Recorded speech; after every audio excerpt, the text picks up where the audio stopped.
तो उन्होंने कहा जी ये पोस्टपोन हो गया है। तो मेरे मानने में नहीं आ रहा था कि ऐसे कैसे हो सकता है, मुझे पता नहीं था कि मुशायरे पोस्टपोन भी हो रहे हैं। तो मैं उसे बाबर कहा था कि नहीं नहीं ऐसी बात है, मैंने टिकट ले लिया है तो अब मैं आ रहा हूँ। वो मुझे कह रहा है कि पोस्टपोन हो गया। तो मैंने उसे कहा कि भाई मैंने टिकट ले ली हुई है। तो खैर वो इस तरह एक मजाक, तो उसने मुझे बताया, कायल किया, तो हम कायल हो गए। अच्छा सर, पहले दौर के जो मज़ा था और शायरी जो होती थी और आजकल के दौर की जो शायरी है, इस पे कोई डिफरेंस नज़र आया आपको? नहीं, कोई डिफरेंस नहीं है। वक्त और हालात जो है वो बदलते रहते हैं। और उस दौर में फेसबुक नहीं था, टिकटॉक नहीं था, तो आजकल लोग टिकटॉक का लफ्ज़ भी इस्तेमाल कर लेते हैं, मोबाइल का लफ्ज़ भी इस्तेमाल करते हैं, उस दौर में नहीं था। तो ये चीज़ें होती हैं, जैसे ट्रेन आई, जब आई तो रेल भी इस्तेमाल हुआ, लफ्ज़ ट्रेन भी इस्तेमाल हुई। तो अल्फाज का ही है इस्तेमाल, उसको किस अंदाज से, किस खूबसूरत अंदाज से आप बयान करते हैं, बस इतना सही है। और मेरा ख्याल कुछ खास। अच्छा सर, आपको फील हुआ हो कि ये मेरा बेस्ट ऑफ द बेस्ट जो है वो गज़ल है या शेर है, ऐसा कोई आपने लिखा और आप उसको बार बार चाहें कि मैं इसको सुनाऊं, या कभी तन्हाई में हो तो आप अपना शेर को सुनना चाहें, तो कौन सा होगा सर? मैं सारी अपनी गुनगुनाता। चले फिर सर, कोई आप एक अच्छा सा सुनाए जो मतलब आपको बहुत अट्रैक्ट करता हो। क्योंकि अगर आप मेरे पसंदीदा पे चले गए तो मैं इधर कुछ 36 का सुना देनी है आपको ऐसे। तो ये 2-3 शेर के ताज़ा कलाम। वो दोस्त तुम्हारी है, हमारी तो नहीं है। वो दोस्त तुम्हारी है, हमारी तो नहीं है। ऐसा है तो फिर ये कोई यारी तो नहीं है। वो दोस्त तुम्हारी है, हमारी तो नहीं है। ऐसा है तो फिर ये कोई यारी तो नहीं है।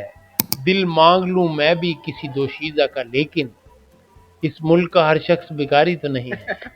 जबरदस्त सर। तो ये एक नई पैरोडी थी। इसके अलावा एक और ताज़ा कलाम आपको सुनाते जाएं कि खाने का दे बिल नहीं होता, इसलिए तुमसे मिल नहीं होता। खाने का दे बिल नहीं होता, इसलिए तुमसे मिल नहीं होता। और वो तो डांस भी कर लेती है, हमसे ही बस चिल नहीं होता। वो तो डांस भी कर लेती है, हमसे ही बस चिल नहीं होता। खाना इतना खा बैठा हूँ, मुझसे तो अब हिल नहीं होता।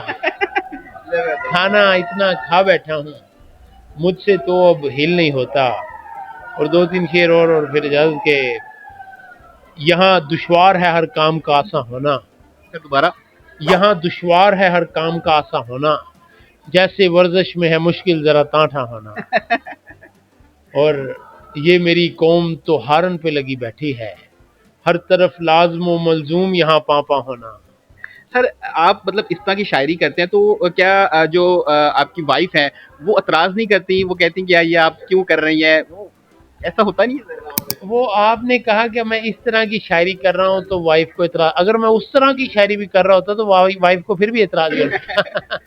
अब आप ये शायरी नहीं भी कर रहे तो आपकी वाइफ को भी किसी न किसी बात पे आप एतराज तो हो गए भाई। तो सर ये बताइएगा कि आप जो है वो फनी पोइट्री करते हैं, तो क्या कभी संजीदगी वाली पोइट्री भी की? बहुत सारी। मैंने तो आपको बताया ना कि मेरी पहली किताब ही संजीदा थी, तो उसके भी 2-3 उसकी सर कोई गजल एक मैं आपको सुना देता हूँ कि ऐ काश के मेरी राहों में बीते वो जमाने आ जाएं, मैं सामने उनके बैठा हूँ मेरे दोस्त पुराने आ जाएं।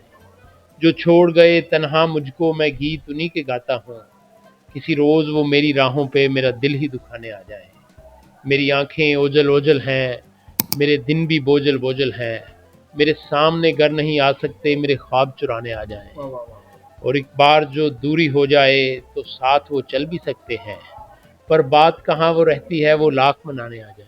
सर लास्ट पे हम इसको वाइंड अप करते हैं। मेरी एक फेवरेट जो है वो मैं आप लाइक करता हूँ, वो वलैतन वाली जो एक पोइट्री है वो एक बड़ी हमारी जो है ना वो रिप्रेजेंट करती है हमारे माशरे को। लंबी नज़म है लेकिन ज़रा जल्दी में मैं सुना देता हूँ कि जो वलैत से लोग यूरोप अमेरिका से आप जैसे नौजवानों का रिश्ता ढूंढने आते हैं कि वलैतना ही खोल के कुंडा पाकिस्तान चो लबन मुंडा, हीरे वांगों सोना होवे अंदरों पावे पूरा गुंडा, कुड़ी दी मां दा एहो कहना रन मुरीद हो के रहना, इस गल दा असां साइन भी लेना ते याद नहीं करने मम्मी पापा, पैसे जे तू कल्ले काका, पैसे जे तू कल्ले काका ला देवांगे तेरा झाका, ਕੰਮ ਤੋਂ ਸਿੱਧਾ ਘਰ ਨੂੰ ਆਣਾ ਬਾਕੀ ਹਰ ਥਾਂ ਤੇ ਨਾਕਾ।